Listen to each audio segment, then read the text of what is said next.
So what is a force? A force is a push or pull on an object that changes the motion of the object. So the motion is how the object is moving. All changes in an object require motion of an object require a force. These changes in motion that occur can be speeding up, slowing down, starting, stopping, or changing direction, or combinations of these different changes. Our second non-contact force we're going to look at today is gravity. Gravity is a non-contact force that pulls objects with mass towards each other. So really, any object in the universe is going to have mass, so it's going to have a gravitational pull.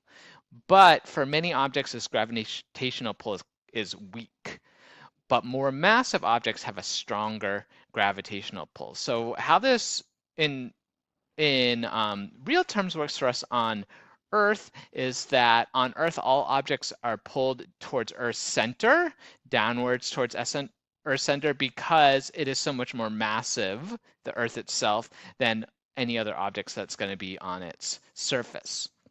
There are two factors that are going to affect gravitational attraction and either increase or decrease it. The first is distance.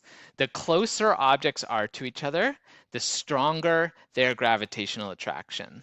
The further apart objects are from each other, the weaker their gravitational attraction. And remember, attract is pulling towards. So if we look at the examples of the set of objects in A and the set of objects in B, we see that the masses are the same in both sets, but they are much closer together, additions of 100 kilometers versus 1,000 kilometers. So you're going to get a stronger gravitational attraction between the objects in A than in B because of that closer distance. The other factor that comes in with gravitational attraction, though, is mass.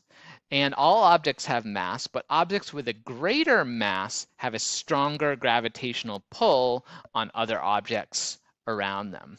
So the opposite then would be true. The lesser the mass of an object, the weaker its gravitational pull on other objects around it. And we'll look at another set of objects for an example. Here you can see that the distance is the same. So unlike last time when we were looking at the effect of the distance, here we're looking at the effect of the mass.